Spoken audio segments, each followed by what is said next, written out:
Du coup, nous allons procéder à la réparation de la nappe d'un Virtual Boy là, Nintendo.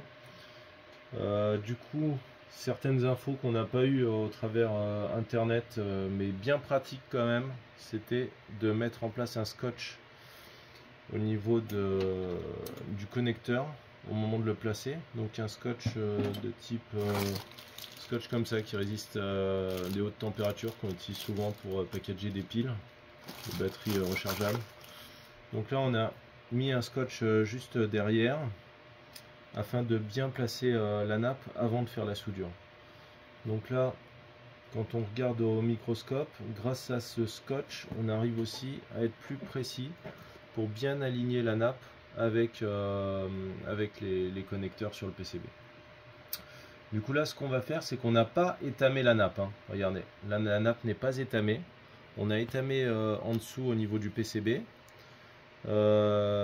Avec du flux bien sûr et de l'alcool isopropylique pour nettoyer les soudures. Donc maintenant on va passer à la suite.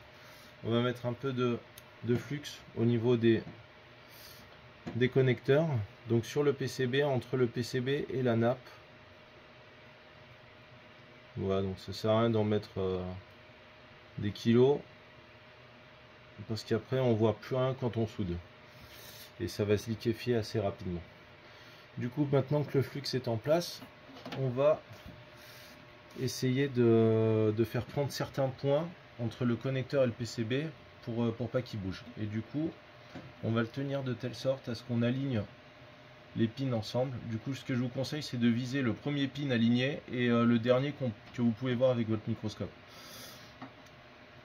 Et voilà. Et là, je vais me servir d'un petit scotch pour que le PCB ne bouge pas. Voilà, là ça m'a l'air pas mal. Voilà.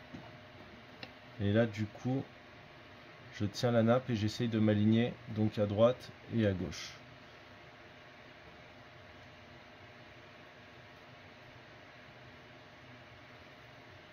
Donc là on voit que l'étain en fait côté droit est passé à travers le petit trou. Donc là ma nappe est bloquée côté droit. Je vais essayer de faire la même chose le plus à gauche possible par rapport à ce que je vois avec mon microscope.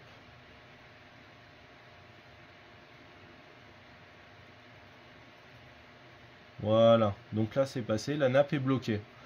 Donc maintenant ce qu'on va faire, c'est qu'on va parcourir un petit peu toute la nappe pour que la soudure prenne et qu'elle passe au travers la nappe. Voilà.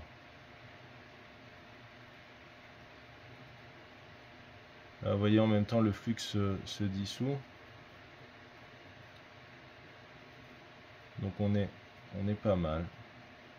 On est pas mal, je repasse, j'appuie un peu partout pour que ça passe bien.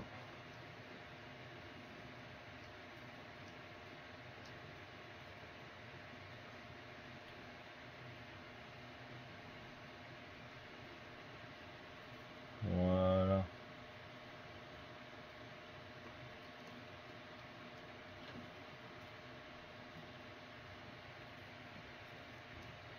Donc bon, faut être minutieux, faut prendre son temps et on finit par y arriver. Et surtout s'il n'y a plus de flux, vous en rajoutez un. Si vous sentez qu'il n'y en a plus, sinon vous pouvez être sûr de foirer l'opération.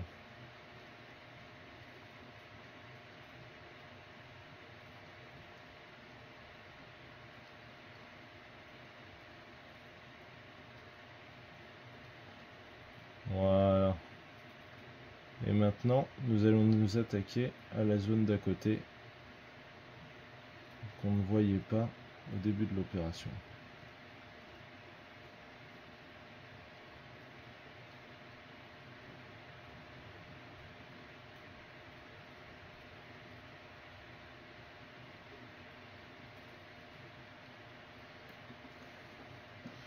Là, je vais déplacer le PCB.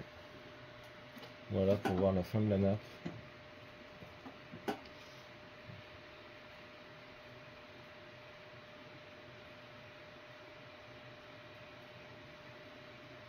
On reste minutieux, on reste précis, on prend son temps surtout. Là, le fer, c'est un fer 11 watts dont je me sers. Faut pas prendre des gros fers.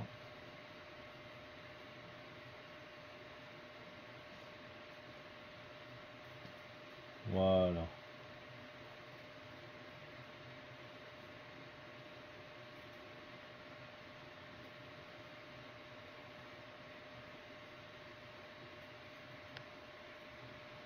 Ça m'a l'air pas mal. Et du coup maintenant on va faire un petit apport d'étain par-dessus pour être sûr que ça passe dans le trou et afin d'avoir une bonne connexion. Donc voilà, je prends un fil d'étain très fin de 0,6 mm et là voilà, je vais en faire fondre un petit peu et je vais passer au niveau des trous pour que ça prenne un petit peu pour avoir une connexion parfaite.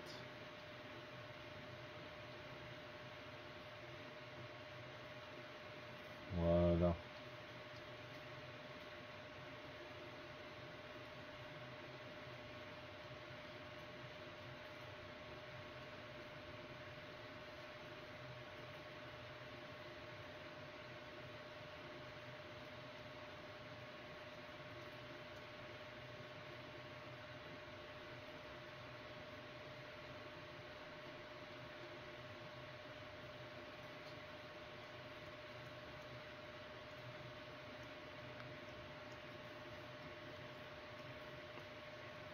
Bien sûr pas exagérer, hein, faut pas que les pistes se touchent entre elles.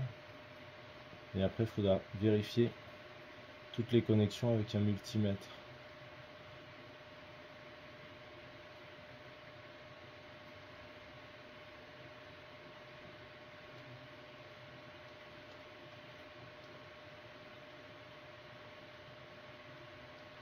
Voilà. Voilà.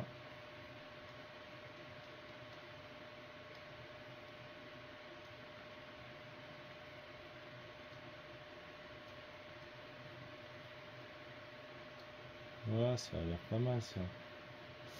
Donc une fois que c'est fait, on va nettoyer avec de l'alcool isopropylique. Et je vous conseille un coton-tige, ça fonctionne très bien. Donc là on va nettoyer toutes les connexions, voilà, pour que le flux s'en aille.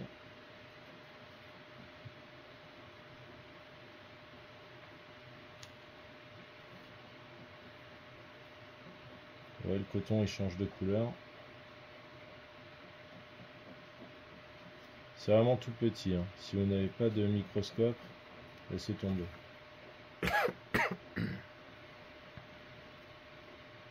Voilà. Donc maintenant que c'est nettoyé, la dernière étape consiste à vérifier les connexions. Du coup, je vous conseille de prendre un multimètre, de le régler sur la position continuité.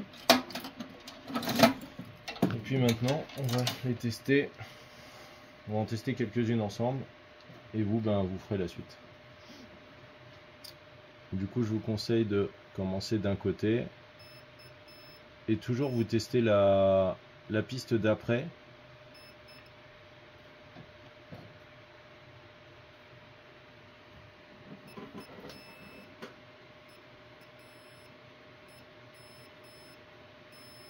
Pour être sûr qu'il n'y a pas de connexion.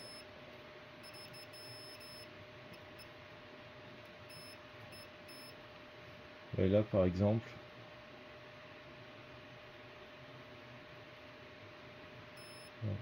ah non, là c'est bon, là on est bon.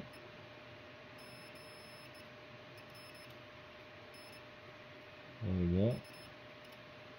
Voilà, ce genre de choses. Et on a repéré un endroit où c'était normal d'avoir un bip. Et on y arrive très bientôt. Donc là, on a deux pattes qui sont sur le même point. Donc ça, c'est tout à fait normal. Et en fait, il y a celle qui est juste à côté, qu'on ne voit pas. Donc celle qui est juste à droite, là, elle est aussi sur ce point-là. Donc c'est normal que ça bip.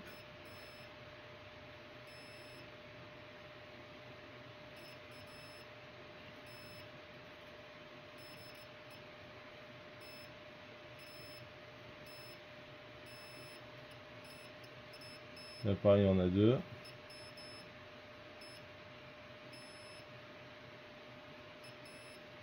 Voilà. Et si à un moment donné vous avez le bip, je vous conseille de remettre du flux en plein milieu, dans le coin où ça va pas, et vous repassez au fer à souder, vous priez en même temps pour que ça se reconnecte correctement. Voilà, j'espère que ça vous a plu.